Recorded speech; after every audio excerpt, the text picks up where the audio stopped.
Judges 3 through 5. These are the nations the Lord left to test all those Israelites who had not experienced any of the wars in Canaan. He did this only to teach warfare to the descendants of the Israelites who had not had previous battle experience. The 5 rulers of the Philistines, all the Canaanites, the Sidonians, and the Hivites living in the Lebanon mountains, from Mount Baal Haran to Lebo Hamath. They were left to test the Israelites, to see whether they would obey the Lord's commands, which he had given their ancestors through Moses. The Israelites lived among the Canaanites, Hittites, Amorites, Perizzites, Hivites, and Jebusites. They took their daughters in marriage and gave their own daughters to their sons and served their gods. The Israelites did evil in the eyes of the Lord. They forgot the Lord their God and served the Baals and the Asherahs. The anger of the Lord burned against Israel so that he sold them into the hands of Cushan Rishathaim of Aram Naharaim, to whom the Israelites were subject for 8 years. But when they cried out to the Lord, he raised up for them a deliverer, Othniel, son of Kenaz, Caleb's younger brother, who saved them. The Spirit of the Lord came on him, so that he became Israel's judge and went to war. The Lord gave Cushan Rishathaim, king of Aram, into the hands of Othniel, who overpowered him. So the land had peace for 40 years until Othniel, son of Kenaz, died. Again, the Israelites did evil in the eyes of the Lord, and because they did this evil, the Lord gave Eglon, king of Moab, power over Israel. Getting the Ammonites and Amalekites to join him, Eglon came and attacked Israel, and they took possession of the city of palms. The Israelites were subject to Eglon, king of Moab, for 18 years. Again, the Israelites cried out to the Lord, and he gave them a deliverer, Ehud, a left-handed man, the son of Gera, the Benjamite. The Israelites sent him with tribute to Eglon, king of Moab. Now Ehud had made a double-edged sword about a cubit long, which he strapped to his right thigh under his clothing. He presented the tribute to Eglon, king of Moab, who was a very fat man. After Ehud had presented the tribute, he sent on their way those who had carried it.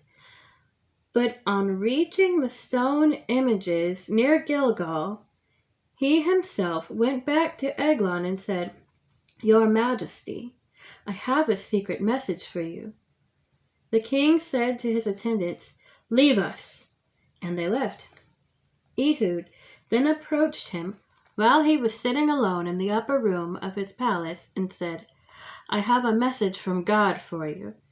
As the king rose from his seat, Ehud reached with his left hand, drew the sword from his right thigh, and plunged it into the king's belly.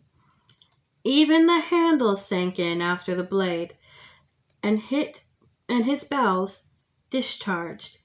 Ehud did not pull the sword out, and the fat closed over it. Then Ehud went out to the porch. He shut the doors of the upper room behind him, and locked them. After he had gone, the servants came and found the doors of the upper room locked. They said, "He must be relieving himself in the inner room of the palace." They waited to the point of embarrassment, but when he did not open the doors of the room, they took a key and unlocked them. There they saw their lord fallen to the floor dead. While they waited, Ehud got away. He passed by the stone images and escaped to Syria. When he arrived there, he blew a trumpet in the hill country of Ephraim, and the Israelites went down with him from the hills, with him leading them. "Follow me," he ordered, "for the Lord has given Moab, your enemy, into your hands." So they followed him down and took possession of the fords of the Jordan that led to Moab. They allowed no one to cross over.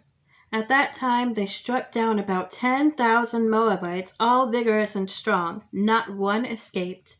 That day Moab was made subject to Israel, and the land had peace for 80 years. After Ehud came Shamgar, son of Anath, who struck down 600 Philistines with an ox goad. He too saved Israel. Chapter 4. Again the Israelites did evil in the eyes of the Lord, now that Ehud was dead. So the Lord sold them into the hands of Jabin, king of Canaan, who reigned in Hazor Sisera. The commander of his army was based in Harosheth Hagoyim, because he had 900 chariots fitted with iron, and had cruelly oppressed the Israelites for 20 years. They cried to the Lord for help. Now Deborah, a prophet, the wife of Lapidoth, was leading Israel at that time. She held court under the palm of Deborah between Ramah and Bethel in the hill country of Ephraim, and the Israelites went up to her to have their disputes decided. She sent for Barak, son of Aboinam, from Kadesh in Naphtali, and said to him, "The Lord, the God of Israel, commands you, go take with you 10,000 men of Naphtali and Zebulun, and lead them up to Mount Tabor. I will lead Sisera, the commander of Jabin's army, with his chariots and his troops to the Kishon River, and give him into your hands." Barak said to her, "If you go with me, I will go, but if you don't go with me, I won't go." "Certainly I will go with you," said Deborah, "but because of the course you are taking, the honor will not be yours, for the Lord will deliver Sisera into the hands of a woman." So Deborah went with Barak to Kadesh. There Barak summoned Zebulun and Naphtali, and 10,000 men went up under his command. Deborah also went up with him. Now Heber, the Kenite, had left the other Kenites, the descendants of Hobab, Moses' brother-in-law, and pitched his tent by the great tree in Zananim, near Kadesh.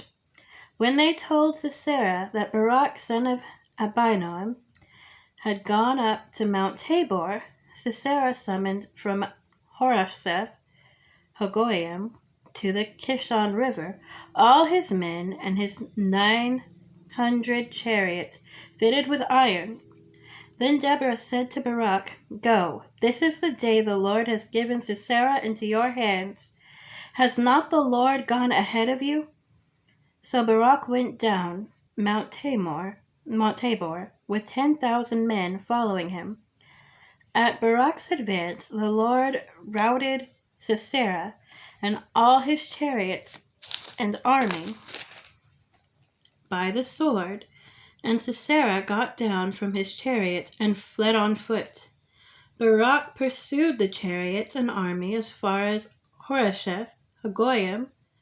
All Sisera's troops fell by the sword. Not a man was left. Sisera, meanwhile, fled on foot to the tent of Jael, the wife of Heber the Kenite, because there was an alliance between Jabin, king of Hazor, and the family of Heber the Kenite. Jael went out to meet Sisera and said to him, "Come, my lord, come right in. Don't be afraid." So he entered her tent, and she covered him with a blanket. I'm thirsty, he said. Please give me some water. She opened a skin of milk, gave him a drink, and covered him up. Stand in the doorway of the tent, he told her. If someone comes by and asks you, is anyone in there, say no. But Jael, Heber's wife, picked up a tent peg and a hammer and went quietly to him while he lay fast asleep, exhausted. She drove the peg through his temple into the ground, and he died. Just then Barak came by in pursuit of Sisera, and Jael went out to meet him. Come, she said, I will show you the man you're looking for. So he went in with her, and there lay Sisera, with the tent peg through his temple, dead. On that day God subdued Jabin, king of Canaan, before the Israelites, and the hand of the Israelites pressed harder and harder against Jabin, king of Canaan, until they destroyed him. Chapter 5. On that day, Deborah and Barak, son of Aboinan, sang this song. When the princes in Israel take the lead, when the people willingly offer themselves, praise the Lord. Hear this, you kings. Listen, you rulers. I, even I, will sing to the Lord. I will praise the Lord, the God of Israel, in song. When you, Lord, went out from Seir, when you marched from the land of Edom, the earth shook, the heavens poured, the clouds poured down water. The mountains quaked before the Lord, the one of Sinai, before the Lord, the God of Israel. In the days of Shamgar, son of Anath, in the days of Jael, the highways were abandoned. Travelers took to winding paths. Villagers in Israel would not fight. They held back until I, Deborah, arose, a mother of Israel. God chose new leaders when war came to the city gates, but not a shield or spear was seen among 40,000 in Israel. My heart is with Israel's princes, with the willing volunteers among the people. Praise the Lord, you who ride on white donkeys, sitting on your saddle blankets, and you who walk along the road. Consider the voice of the singers at the watering places. They recite the victories of the Lord, the victories of his villagers in Israel. Then the people of the Lord went down to the city gates. Wake up, Deborah. Wake up, break out in song. Arise, Barak. Take captive your captives, son of Abinoam. The remnant of the nobles came down. The people of the Lord came down to me against the mighty. Some came from Ephraim, whose roots were in Amalek. Benjamin was with the people who followed you. From Machir, captains came down. From Zebulun, those who bear a commander's staff. The princes of Issachar were with Deborah. Yes, Issachar was with Barak, sent under his command into the valley. In the districts of Reuben, there was much searching of hearts. Why did you stay among the sheep pens, to hear the whistling for the flocks? In the districts of Reuben, there was much searching of hearts. Gilead stayed beyond the Jordan. And Dan, why did he linger by the ships? Asher remained on the coast and stayed in his coves. The people of Zebulun risked their very lives. So did Naphtali on the terraced fields. Kings came, they fought. The kings of Canaan fought at Tanakh by the waters of Megiddo. They took no plunder of silver. From the heavens the stars fought. From their courses they fought against Sisera. The river of Kishon swept them away. the age-old river, the river Kishon. March on, my soul, be strong. Then thundered the horse hooves. Galloping, galloping, go his mighty steeds. Curse Meroz, said the angel of the Lord. Curse its people bitterly, because they did not come to help the Lord against the mighty. Most blessed of women, Bezalel, the wife of Heber the Kenite, most blessed of tent-dwelling women. He asked for water, and she gave him milk in a bowl fit for nobles. She brought him curdled milk. Her hand reached for the tent peg, her right hand for the workman's hammer. She struck Sisera, she crushed his head, she shattered and pierced his temple. At her feet he sank, he fell, there he lay. At her feet he sank, he fell. Where he sank, there he fell, dead. Through the window peered Sisera's mother. Behind the lattice she cried out, "Why is his chariot so long in coming? Why is the clatter of his chariots delayed?" The wisest of her ladies answered her, "Indeed," she keeps saying to herself, "are they not finding and dividing the spoils? A woman or two for each man. Colorful garments as plunder for Sisera. Colorful garments embroidered, highly embroidered garments for my neck. All this as plunder? So may all your enemies perish, Lord. But may all who love you be like the sun when it rises in its strength." Then the land had peace 40 years.